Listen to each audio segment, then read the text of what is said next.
think that the On1 software, because a lot of these effects you're about to see, we always get questions about that. Yes, they can be done in Photoshop to an extent. A lot of us know how to soften images. A lot of us know how to sharpen images.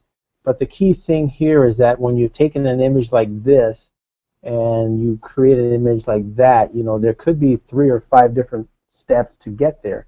And so what the suite has allowed me to do is, you know, I don't really necessarily come up with some of these things right away when I'm actually capturing the photograph at the event like this. I'm taking the photo, but by me loading images into the software and the different applications, which we're going to go into the perfect effects, there's so many options for me to look at. They've already got presets made for me. So I kind of call it basically an inspiration in a bottle for me, because a lot of times we're inspired by looking at other photographers' work. And so a lot of times you're not sure what to do with an image, but a lot of times as I'm creating, it's because I'm experimenting. I'm clicking through all the different presets in the On1 suite. You're looking at Lightroom 4. I've just shown you this so you can kind of see some before and afters, but we'll get into it here in 2 seconds. But this is the inspiration I get is by going through the suite that we're about to go through. And I think that's the #1 thing that's excited me. Again, because I get those emails asking us, well, I think I could have softened it in Photoshop. I think I'd have done it. Well, you're going to see that On1 delivers 2-3 things. One, the speed. When you see that we can click on a preset, it gives you a preview of the preset. You'll see how quick it is. #2, the quality that it's going to provide. So let me go click on back on the suite. The quality that's going to provide to us. The #1 thing for me is to create an image with a high quality effect to it. It's not going to deteriorate your file, keep the true integrity of the file. And so that's what we're looking at when we create these images. And then again, when you see the presets, they're presets that have already been made for us. So again, for us having to guess, it allows us to choose the one we want. So let's get into the suite and I'll kind of show you what it looks like. So I'm going to work on at least 2 images. And if I have time, I may pull up a 3rd one, but I will definitely show you a couple more before and afters. But I want to start with a basic image for you just so you can see that it doesn't have to be every image that we work on has to be fully processed to the point that it looks like a painting, because I am working on day-to-day images. So I'm going to start out with an engagement photo. Let's click on this one. So what you do is if you haven't already installed this, it is a free trial. You'll see you'll get the Perfect Photo Suite over in the top right. You receive all these applications. So from whether you're using layers, masks, perfect portrait, perfect effects, etc., all those come with the suite. So a lot of these images will touch at least, if not 2, if not 3 of the different applications above. So when people ask me, is there just a one click? Yes, some of the images do, but sometimes some of the advanced images I do will have perhaps 3 to 4 of the applications of some type applied to it. So, all right, so let's get started. So once you load your folder here from your desktop, which I have down here below, then you'll obviously loaded all your images. This is the one I'm going to click on this one here, and it's automatically going to load you by default into perfect layers. So this is where a particular application where we can overlay multiple images if I want to blend images together. But today we're going to start out in the perfect portrait. So if you look up on the top right, you'll see here where it says portrait, and all you do is click that, and now that'll launch automatically the perfect portrait portion of the application. And so the behind the scene things is this today. Here's the good stuff for you folks, is that I'm not going to share with you step-by-step meaning of what all these tools are supposed to do necessarily. I'm just going to show you the tools that I work with, mainly because I want to show you how I create these different images. So if you're interested in seeing every little bell and whistle here, I invite you to either, again, download a trial, experiment with it. #2, just like I've learned a lot of these things, On1 has some fantastic webinars and pre-recorded seminars, or webinars, I say, with all these tutorials for you, so you can learn pretty much all of them online. In fact, many times I'll find myself wanting to call them and ask them a question. Chances are the tutorial's there. I'll click on it and say, okay, there it is. So I feel even better that I didn't have to call and bother them about a particular item. So again, I invite you to look at any of those tutorials. They're free. It's phenomenal. And the best part, you might even learn something out of it. So that's even what I've done as well. So let's get started. Again, I've loaded this image into the perfect portrait. And the first thing you're going to notice, it's got what's called a face detection. Because in this particular software, in a nutshell, the reason I use this one is because now I want to work on the faces. In other words, if you go into Photoshop, perhaps you're going to do maybe some type of Gaussian blur. You might have a third-party action you're working with. Well, the beauty here is that this is now allowing me to now work on the faces. Another quick step to take back here for you. When I first do the image, I'm going to say something about Lightroom before I come to here, is that the image that you see on the screen is the image that's already been processed out of Lightroom, or if you're using Camera Raw. So, you know, any retouching, heavy retouching of blemishes maybe, or really big scars or something heavily, I probably would have already done that in Photoshop. I would have done some extensive work there if necessary, which is not all the times. So when it comes in here, really, I know that I want to do perhaps softening of the face, which you'll see, enhancing of the eyes, the teeth, the whitening, etc. That's what I'm doing. This is the feature in this product you're going to see. So first off, you notice here on the screen, as I already mentioned, it's had this face detection for us that it automatically detects the faces. Now, if you want to see how smart this application is, look over to the right. You'll notice that it's already detected both faces.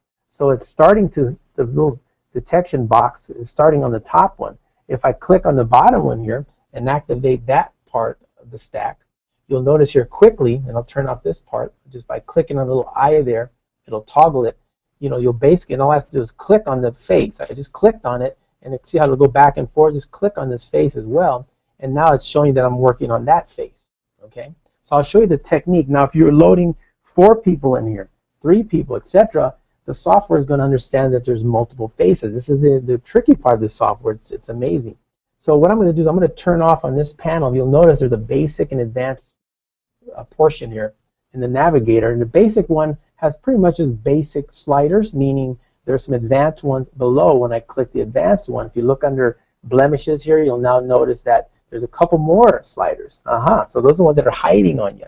So you want to use the advanced module to kind of take a little bit more control of that. Now, when you first loaded this image in here, default, if you notice on the right side, it's already defaulted on adding already some type of effect for you. It's already softened a little bit, smoothened here. I'm going to turn all that off so I can kind of start from scratch. Now, I always recommend that you zoom into this. So you can either do a Command or Control plus. If you come here and hit this one, it says Fit to Face. That's a little shortcut as well. And that lets you fine-tune what you're about to see. So now here's what the difference is and how intelligent this application is. Because you're wondering, okay, it's identifying the skin tone. It figures out the value of the skin tone. If you come down to the lower left here where it says current, this is going to allow you to look at the mask. There's a mask that it's already created. And what I mean by a mask is it's look for the skin tone. In the perfect portrait, it's looking for the skin, the value of the tones, and now just seeking that out. So if you hit overlay, take a look at what it's done. It's working just on her face. Everything in the red is not going to be softened. Okay, that means we've already masked out that portion.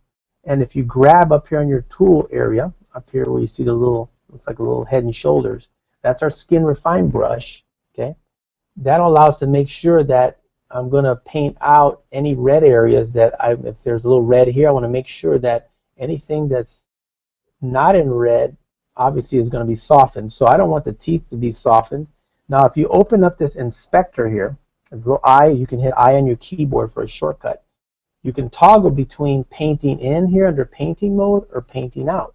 So if I want to paint out the teeth area here, meaning I want to make sure that the softening is not going to apply to my skin, or I'm sorry, just the skin only, not to the teeth or the lips, then this is how you would refine that, okay, by simply selecting the brush and opening the inspector, which is here on the left side. And again, I remember that shortcut's I for inspector, and allows me to do that. So once I just kind of refine that, I'll close that out, come back to my current view just to look at it, and then now there you go. So here's where it works. If you come over now on your right hand side, remember we're working on her part of the stack, which is in Photoshop we refer to that as our layer.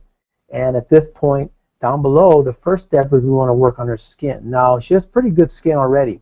As I mentioned, if there's any major blemishes or little scars or something, I probably already have done that in Photoshop, just if I thought it was extensive. But if there is some little red bumps in here, etc., I can simply come here to blemishes and bring this over a little bit.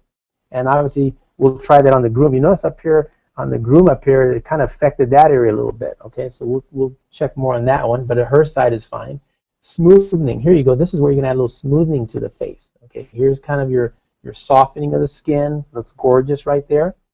Now, if there's any shine, you've got this slider to shine. Most of the time for my wedding brides and grooms, you know, a lot of times the bride has great makeup. Sometimes the groom has more shine, so that works great for him.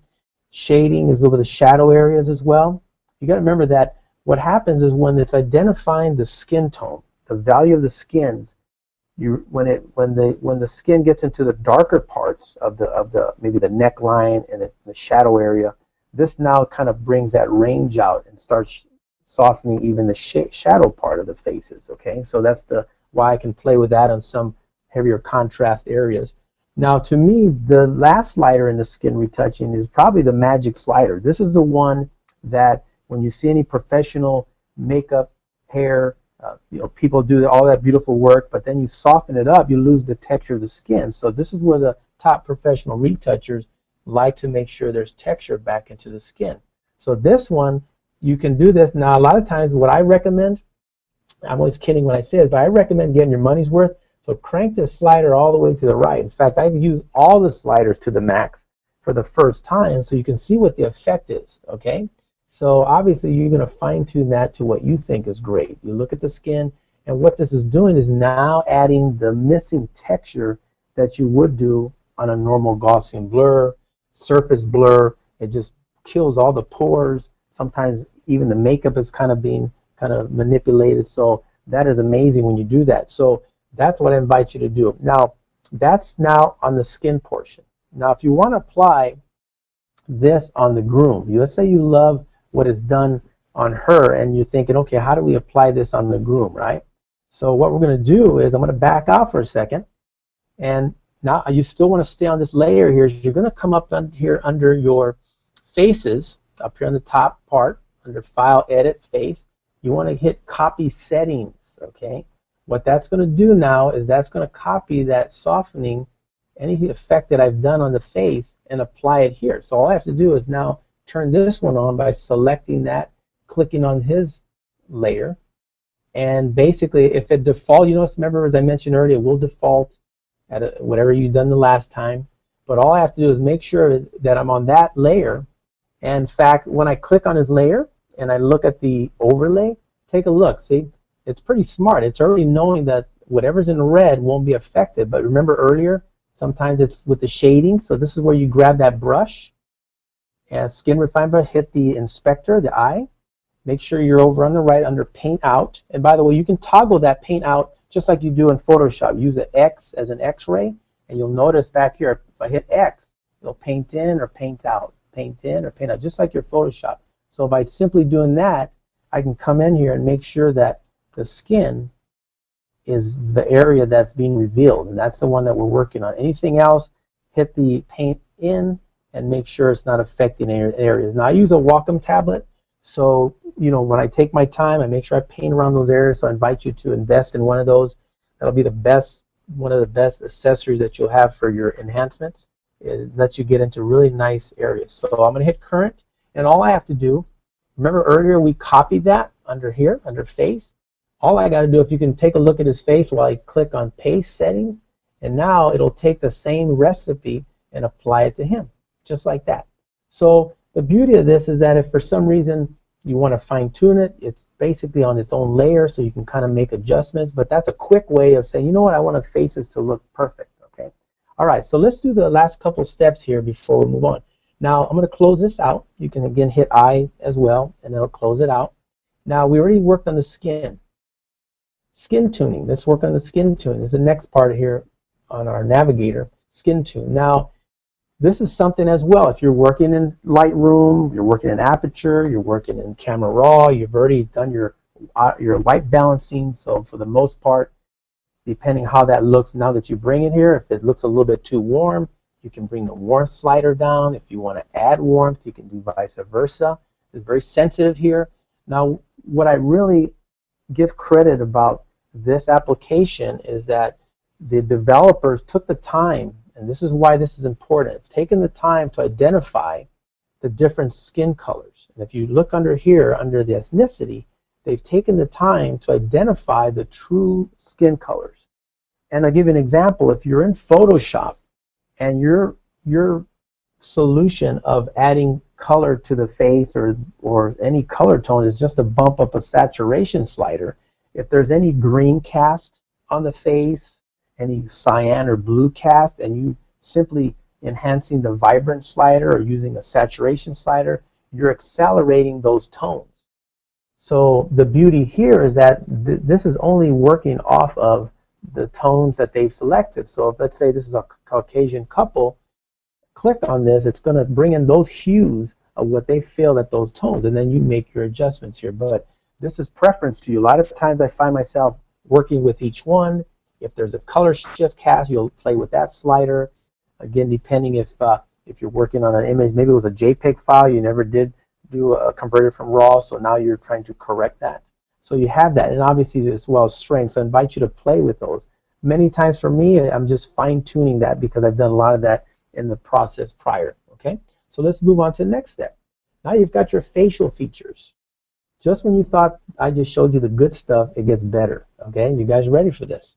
Now you want to do a couple other enhancements. We want to, normally when I'm working on skin, you've already done any major retouching probably in Photoshop, though if there is any blemishes, I didn't show you this, click up here on top. You see this right up here on top? It's got a retouch brush. So if we got a last minute area here that we forgot, see this area here? And I want to make sure that I'm on his layer up on top. You make sure, you always got to make sure. I think we've all been to that. We end up start working on something, but I can just click right there. You go, and remove that. You don't have to hit Alt or Alt or Command or Alt or Control, I should say, in PC. It's already selecting it for you. Even right here, I can do a little quick touch up. So even then, if it just had a few minor things, it's already here.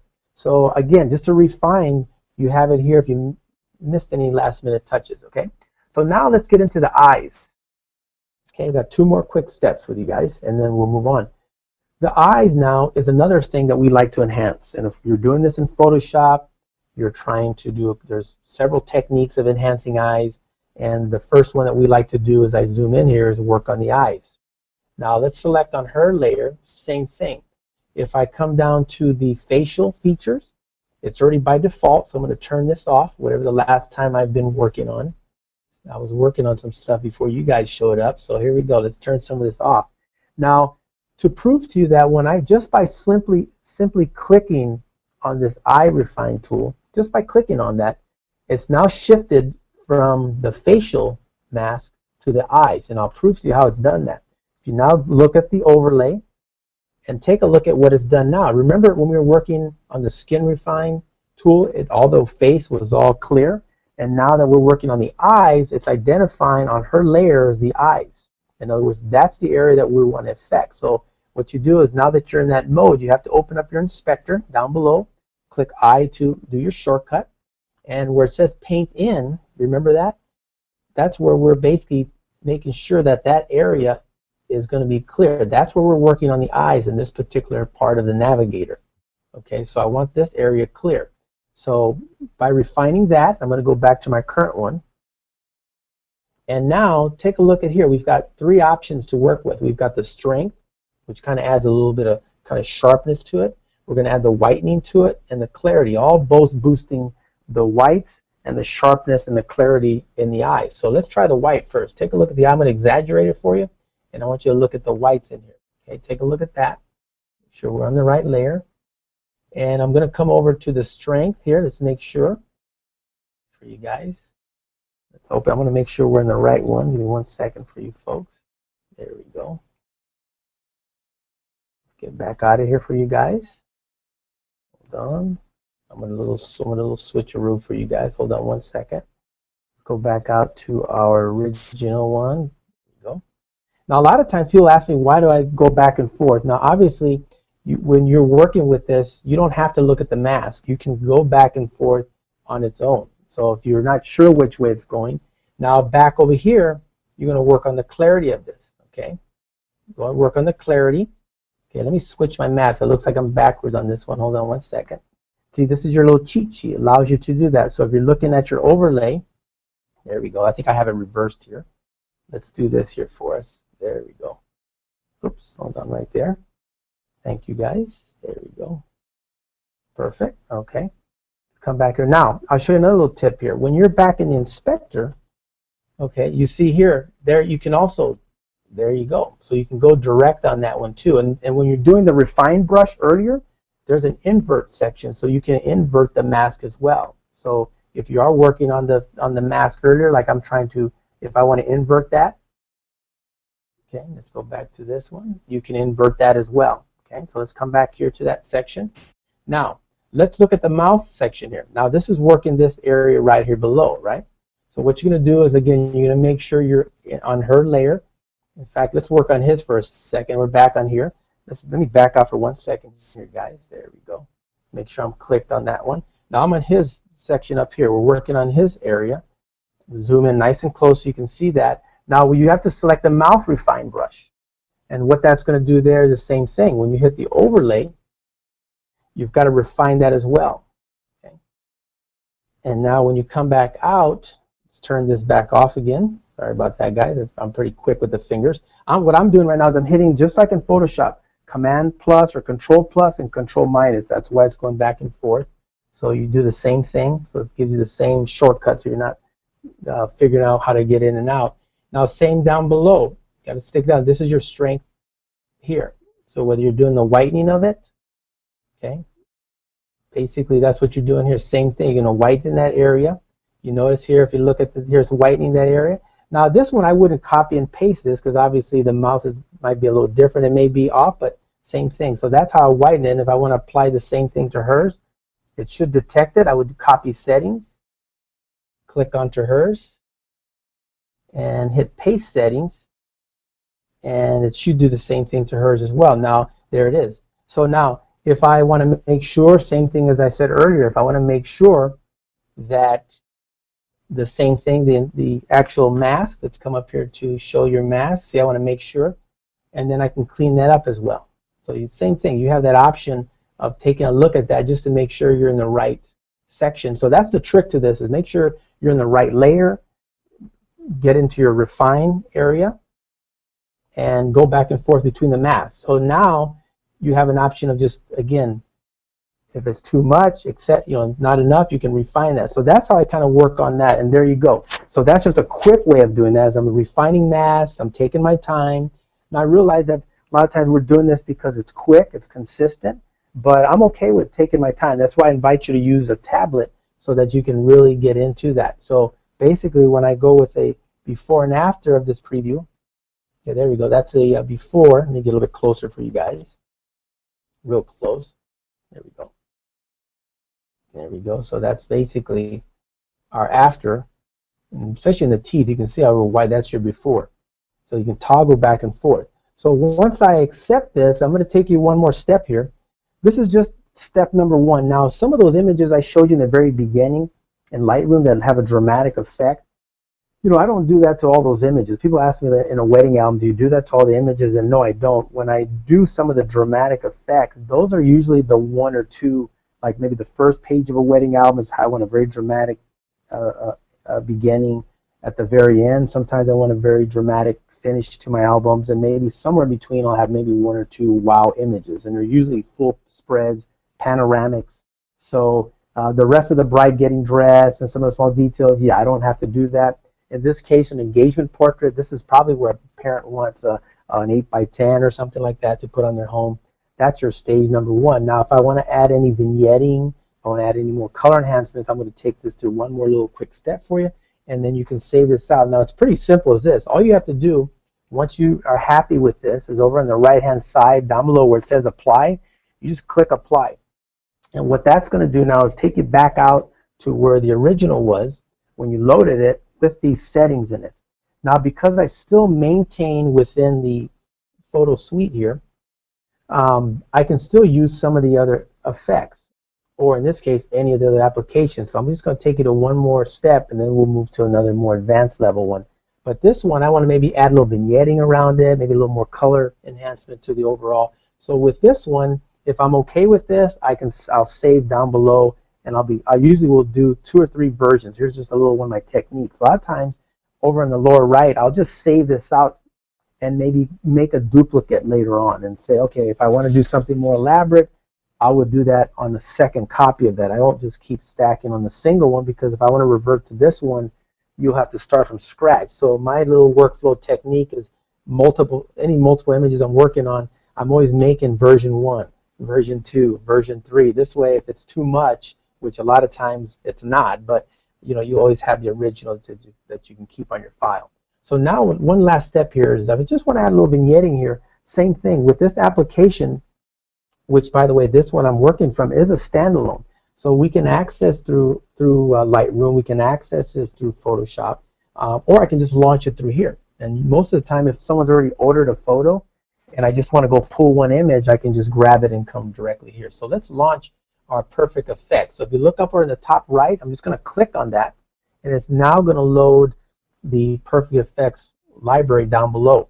So if you notice over under stack, over on the right hand navigator, the effects stack, it has an empty layer. So down below is the image we've already worked on. Here's now an empty layer. So without getting into too much depth, because we're going to demonstrate this on another image, you've noticed when you're in perfect effects, it loads this whole library of different presets. So whether you want to start into black and white, you can notice that when you just hover your mouse over it, it gives you a little bit of a preview. If you hover over each one, you'll see an instant preview. So this is what I briefly mentioned in the very beginning before we got started, is that yes, a lot of these effects, some of the effects that you see that we do can be emulated in the different softwares, other actions, but the reason this has been successful for me is because this is already inspiration for you. Because just by simply looking at these, I'd have no idea maybe I like that effect. So they've already done the homework. So when On1 creates this, it's a combination of photographers that are there. It's a combination of their engineers, their developers. It's a whole series of who are reporting back saying, look, photographers, this is what we like. So they've created these effects for us. So I invite you to click through each one of these and take a look and see what effect. And again, I would never have known any of these and received inspiration if I wouldn't have had this software. So for people that say, well, how do you come up with these ideas?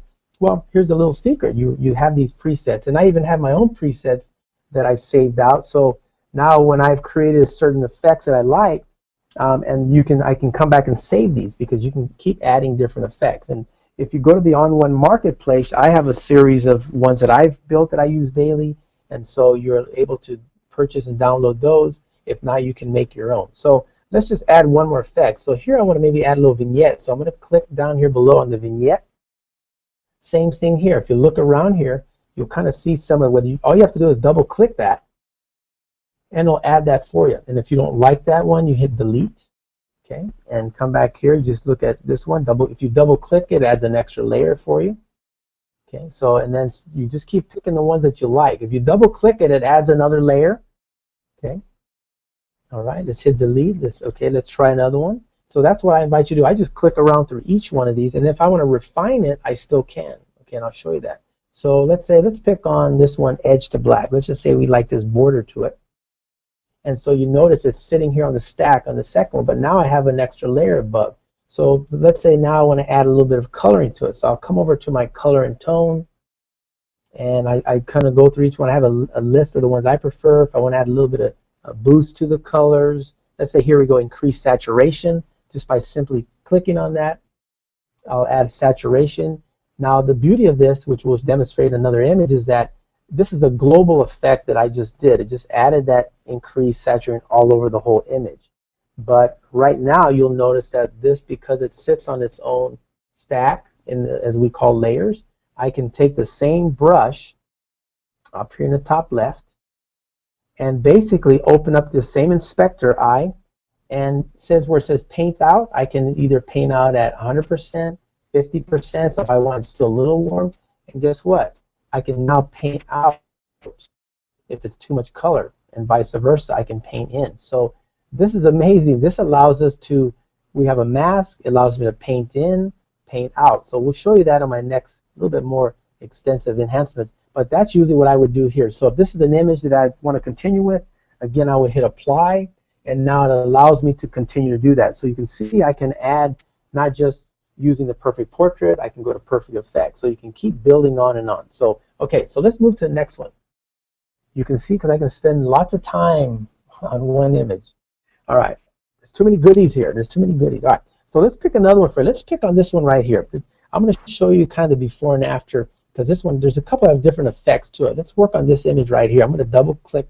Let me make sure I have the JPEG. That's a lot of times I like to work on this. I usually will reduce a JPEG just for seminars and webinars so they don't take so long to load. But I think that's the before one I have. Okay. Sorry about that, guys. You're probably getting dizzy like I am looking at all the images. I prepared a couple for you guys, which obviously looks like a lot. All right, so what I'm going to do is I'm going to double click on this original image that it's a raw file. So you can see this particular one. Those of you who work in raw like I do, you can see that whether you load a JPEG or a raw file, this is it. Now, most of the time when I'm coming in here, it's really to finish it. It's really to finish the image. In fact, here it is right here. I'm going to load this one that's already been color corrected. See this one right here that says JPEG? That's the one I'm looking at. I brought this so you can see that's the raw image. So for most of us that are pretty, techies and we love Lightroom, we love Aperture, you love to do the conversion, I always invite you to do it there because if you want to do any color temperature adjustments, etc., it's best to do it there. So let's double click on the one that I've already done that. So I'm going to just select that new one. Here we go. It's going to load. There we go. So here's the one that's already been the original JPEG. And all I've done here is just added a little bit of toning on it. I haven't done any coloring on it. But here's where we can kind of start adding some features. So what I do here is now I'm thinking to myself, there's 2 or 3 steps. You want to work on brightness and tones, which again, maybe you may have done before. You want to maybe add some coloring to this image. You want to bring the attention to the subject and create a little impact to it. So now you have all these areas and you're thinking, wow, now where do I start? Okay, I mean, there's so many areas. So I'm going to try to go through this pretty quickly. So the first thing I do here is that a lot of times if you see some of my images, I like to add a little more depth to the skies. Now, if you're doing raw conversion, obviously, and using raw, I can make a couple, obviously, adjustments to tone down what's there. If you look here at the horizon, it's kind of hazy, so you can tell it's kind of an overcast, so you're really not going to be able to pull out too much. So what I'll do is I'm going to actually go into cheat here. I'm going to go into the perfect frames. And any of you, this has been one of the original ones. I'm just going to see if I can steal clouds in there for me for a second to show you how that works. So when you open this, this is one of the original ones here. It's going to give you a little prompt here, just letting you know the little things to go through. So let's close that there, and it's going to load. That's just your little thing giving you a tutorial. And so basically, if you haven't played with this is what actually caught my eye from day one when I purchased Yawn-1 software, was that it had all these, not only backgrounds, it had textures, overlays, all these cool items that's included in this. So when people get this, they ask me, where did you find all that stuff? Well, look at all these textures, a whole library that you haven't even touched the surface on. But in here, one of the favorite things I'll go is I'll pull down their clouds, just like that. And all I had to do was basically pick the clouds like that, hit add frame because there's frames in here, and then it added an overlay for me. And in this area, same thing. All I would do is whether I wanted to look over on the right side, it had basically, see that? You have your blend modes in here. I mean, this is amazing. You don't have to wait to get to Photoshop. So I'll click multiply. I kind of like the way that looks. I'll hit apply, and now you'll see that it returns the results back into that where we started, and it'll allow me to now continue to do that. So here we go. Let's click in there. There we go. It's doing the progress. It's resizing it depending on the file size you're working on. It'll resize that, change the blend mode, and now all you have to do is take a brush and maybe refine and take out areas that you don't want. So this is the beauty. You saw those textures. There's different borders, backgrounds. I mean, it's endless. So yes, I have gone through all of those many times. So that's why I know what the library consists of. And certainly when we're building these images, that's the first thing I go to is where can I find that at, okay? So here he goes. It's working through it. It's thinking. It's going through it. It's adding it to it. Now you notice it's going to put it up on a different layer for us. You see that? And I obviously have an option of the same thing here. Look, I have an option of doing the same thing. I just want a little hint of the sky up there. Okay, if I also want to go back and change the blend modes again, I can change that as well. So you can, again, play with that. And again, if I don't like some areas that maybe it's already, right now it's global, it's covering the entire thing, I can come up to our brush, same thing like this, open your inspector by hitting I, and now making sure that you're in the paint out mode, and now take it out of the areas that we don't want. Okay, just like that. Okay, and I'm doing this quickly for you, so bear with me. But now I can get rid of that. So if you don't have any stock clouds, then if you own this software, there you go. You've got clouds in there you didn't even know about. So that's what I like to do with some of my images, is create a little more depth to it. That's pretty straightforward. So there you go. So that's all, by the way, comes back to your layers. It took another image, and if you have another image, you can blend two images together. This one happened to use one of their frames, in this case one of their clouds. Now let's go into the perfect effect. That's originally where I was going and am going now, but I wanted to add an extra image on top of here. Now for those of you Photoshop power users that love to work in RAW, again, a lot of skies can be pulled out by using Camera Raw or Lightroom, where you can blend two layers together. Pick one exposure that's darker, one that's the original, blend it. But if a lot of times there's some images that here in California, if it's a really heavy overcast, I can't bring down any clouds because there is no clouds if it's an overcast. So that's the purpose of grabbing any of the additional stuff that's here in the software for you. All right, so let's move into that. So now we're on that one. Now we're going to now launch this into the perfect effects and give it that another nice tones that I usually love to give to our images. So this is the good part, guys. This is the good part. Now I know it's got this little weird thing going on here, so that must be something that we'll figure that out, but something weird that caught in there. But let's see. Oh, you know what? I'm going to have to merge this down. Let's go back here in a second. Let's see. It's taking in that. Down below it's showing it. It's taking a few seconds there to load that, but down below it's showing that to me. There we go. Hold on one second here. It's now there we go. Perfect. Okay, so let me go back and I'll tell you what's happening here. I'm going to go back for a second because I want to merge that effect, merge those two together. See the original? Let's go back because I'm on that layer, so it brought just the clouds in. So let's not forget that. So I can take these, highlight those both by holding the Shift key, click on this, hold the Shift, hit merge. There we go. Now what I was just doing right now is only bringing in the clouds. You know, I know that if you're not paying attention, that's what you'll do. So now, there we go. So now we've merged that layer. And now I'm going to click on the perfect effect. So now it'll bring in that entire image together, especially as it don't work in two images. Now you've got all your effects library below. Okay, so here's a couple quick things. Two things. One, again, this is what I've done. I've gone through every one of these particular presets tons of times, many times. And every time, all I have to do is just hover over an effect just by letting go, and it now shows me what that looks like. So if in this case I want to add color, and you can even give you a description there so you can read that. So simply by clicking on that, you'll see here that it's going to add that effect to it. Now it looks like it added a little contrast here in the green. It added color back here, but it did something funky to them. It added real sharpness to them, contrast. And so again, because everything is in the effects stack that simulates a layer, it's got a mask next to it, I can simply come up to here and I have two choices. I can use what's called the masking bug. This is pretty cool here too. Just click on this one here and drag here. And what this does is that puts this little masking grid, as I call it, and it'll basically put that effect on the outer portion of this. So if you wanted to go vertical, you just turn it this way, just like this, and bring it over here like this. So this is one way of creating that effect. Okay. Now if you prefer to paint in like we just did, you can click this one instead. Okay, let me just back up here because there you go. Let's apply that one more time. I backed up too many times. I got a fast left hand with the shortcut. So make sure you're on this stack, by the way. Look over on your right hand side. That's always another little minor thing you're going to catch yourself when you're working fast, is that if you're not on the right stack in this layer of the stack, you won't be able to acknowledge that. So go back, and this time let's try to use the brush. So if you click on the brush, right up on top, open your inspector by clicking on that.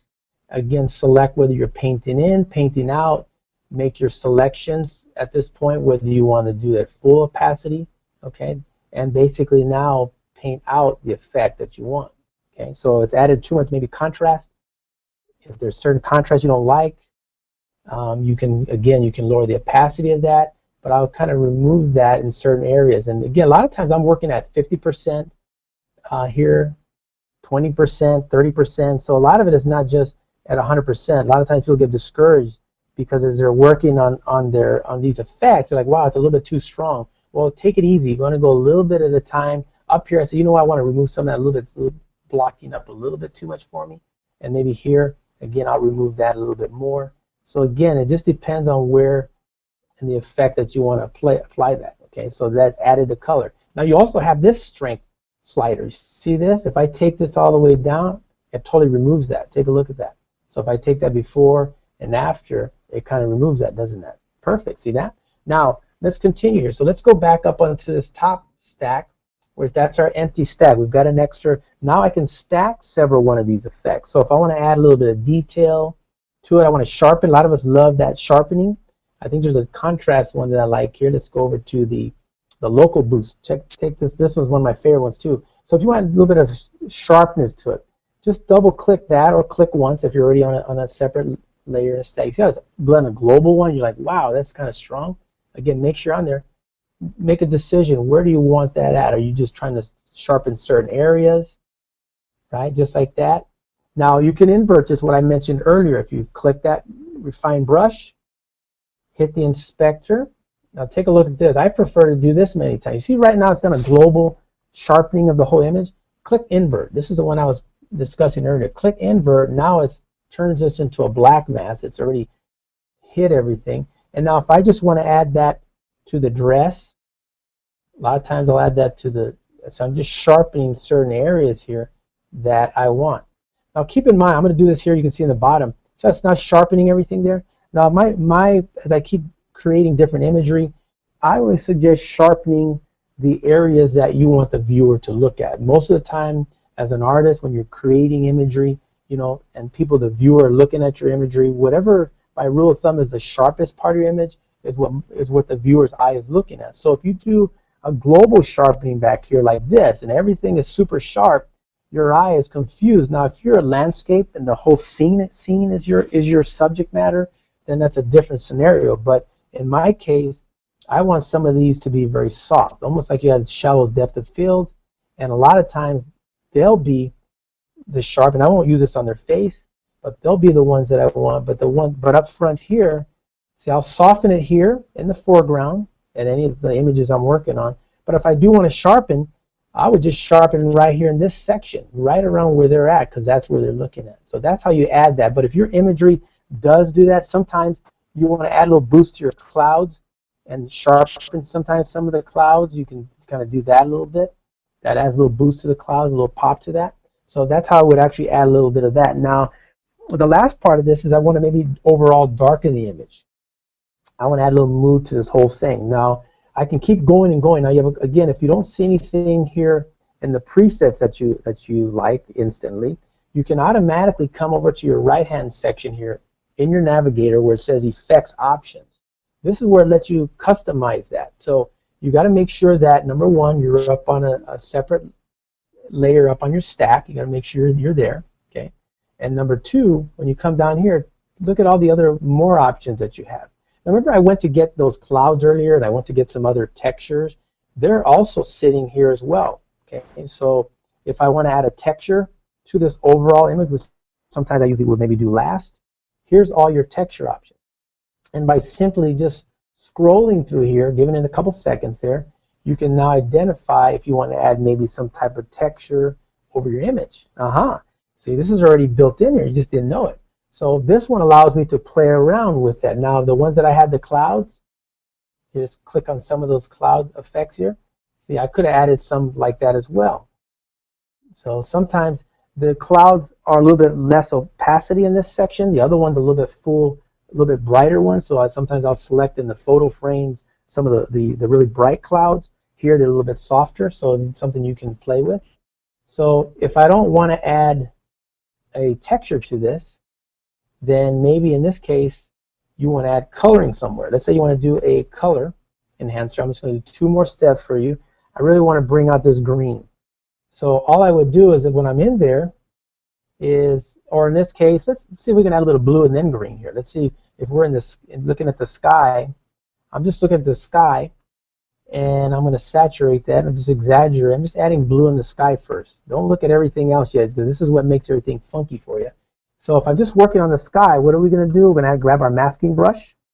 I'm going to open the inspector, and I like to invert, and it may be at about 80%, 70%, I'm going to paint in just a little bit of the blues wherever I want. See that?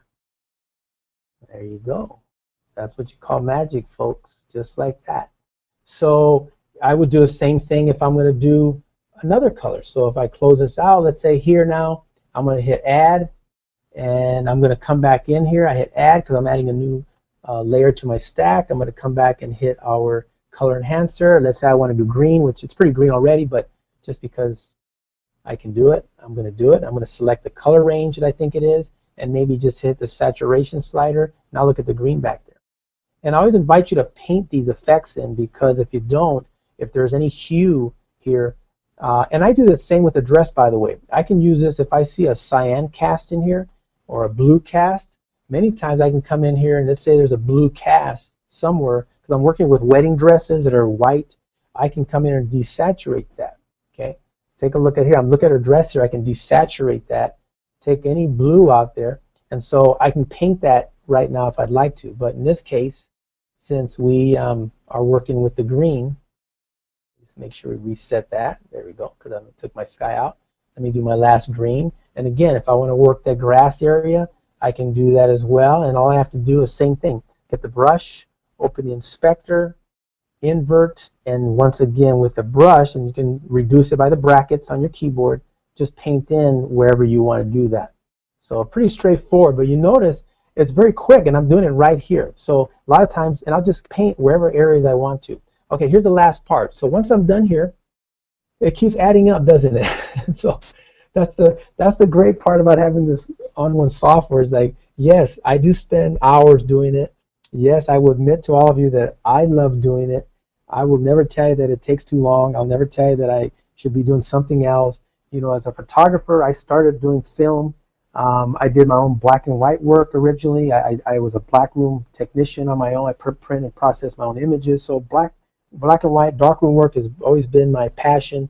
So when this came about in the world of digital, when I started digital, transition to digital was back in 2000, 2001, this was like, oh my God, I'm able to control, and still to this day, I'm able to control my imagery just like I would have in the darkroom, but way beyond. I mean, the technology today is just amazing. So here's my last step.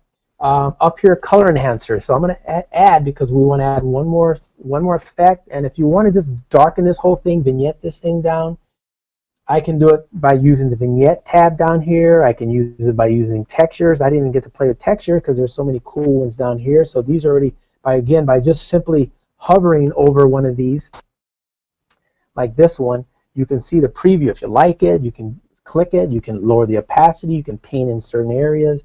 You see the beauty of that. But in this case, if I just want to add a little darkness to the whole thing, so my attention comes right to the subject matter, I'll just grab my tone enhancer. And again, the way you get real good with this is to keep practicing and keep trying it. So again, if I want to, let's say, do two things. I want to either darken or lighten. So I want to lighten her face a second. So I can come over here into brightness.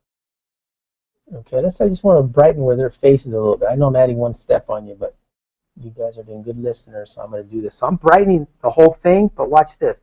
I just thought her face was a little bit too dark right now. So I just said, you know what, I'm going to do this. So what I'll do is grab the brush up on top, open the inspector. I'm going to invert that, and I'm going to go at 100% just because I want to see it. And there you go. See, I'm just lighting their faces up. It's like a spotlight. See that? Just because I thought that I didn't brighten it. I just got a spotlight. I thought that's just a little refined thing I probably would have done on my own if you guys weren't watching. But since you're listening, I showed it to you. So I'm going to hit one more. Here's the last stage. I'm going to add, because I wanted to darken the whole thing down, just to kind of tone down. I don't want, it's kind of a busy setting, a scenery, so I want to kind of keep the attention there. So I'm going to go back to my tone enhancer and do the opposite. I want to kind of just do a little global darkening, and here we go. There it is. It loads here. Same thing here. I mean, this has full adjustments, almost like if you were in curves. It's emulating that. So if I want to work on shadows, so it's going to open up the shadows. That's gorgeous. Look at that. I can adjust that. I can go paint that in. But the last stage, because I'll give you 10 more stages because I'd like to keep adding. I'll just darken the overall image by dragging this part of our curve down. See that? Just a little bit there. Just overall, you do it at your tone, and basically come in here like this. Do the same thing. Now remember, you can use this masking bug too. So the reason is sometimes you want to vignette the effect. So I'm going to go this way. Watch this. See? So you want it to kind of be right in here. So what that'll do is the masking bug's pretty cool too, because by grabbing this little handle and see, bring it in and out, it adjusts the vignette and the effect of it. See that? Look, see the harshness of that? So that's pretty cool. So I just look like all the way across, I've got this.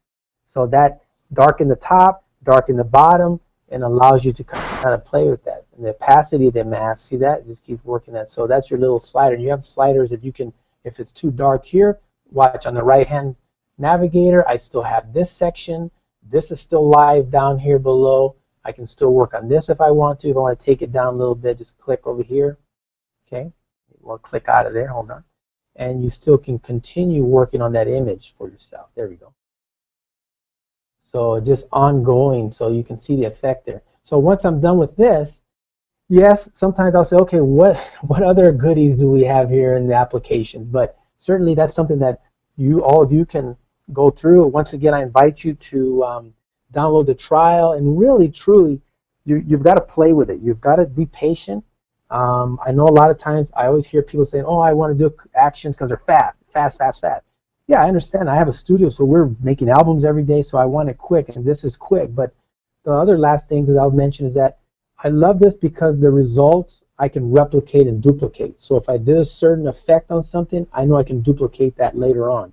And Photoshop, when you're making adjustments and you're playing around for 2 hours, how do you replicate that? How do you go back and repeat that when I'm making an album page and I need that same effect on 5 other photos? It's very difficult to do. So here I can repeat it. And the last stage here I didn't tell you about that. Remember we talked about presets? If I love what I did here, all I have to do is come under preset, hit save preset, and call this Frank's, whatever name you want, webinar. Save it in my presets, give it a creator, obviously is me. Well, you guys help, but I'll do that. And I'm going to call this a dark with extra color, and then a lot of it I'll end like this, and more, which means I kept adding stuff for you guys. And then I'll hit create. So once I hit create, I come back here in the presets, look under that, and let's see here in the middle, Frank's webinar. So that means if I bring in another image later on, I can do the same thing. And guess what? If I select this, it brings it back in the layer stack, and it's all fully editable. So even though this effect may not work for every one image the next time, it's still fully editable.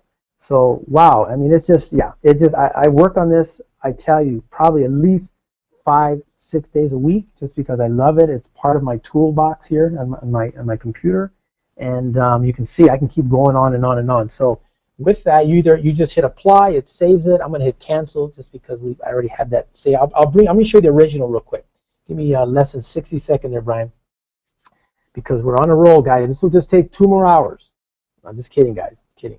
Let me go cancel. I just want to show you the before and after here in my Lightroom, just so you'll see the cool stuff here. Here we go.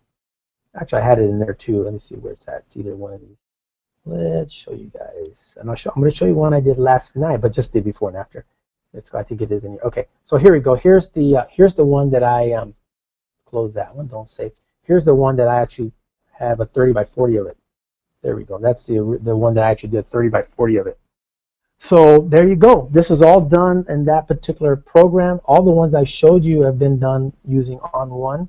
One last one. Here's the one I did last night. I thought was super cool. This is where it started at. I'm going to double click here so you can see it. And then I'll show you the after right on the screen. So this is the one I worked on last night. This is the before. So I had this in Lightroom. I did my color balancing, neutralized it a little bit. But when I took it to the software and did the little magic to it, let's see, here we go. I just pass it. You'll see the after results of it. And I just keep playing with it. I just keep adding a different feature, different effects. Here we go. It's in here somewhere. Sorry, I just pulled it in from last night. There we go. So there it is right there. So I'm going to double click this and hit new.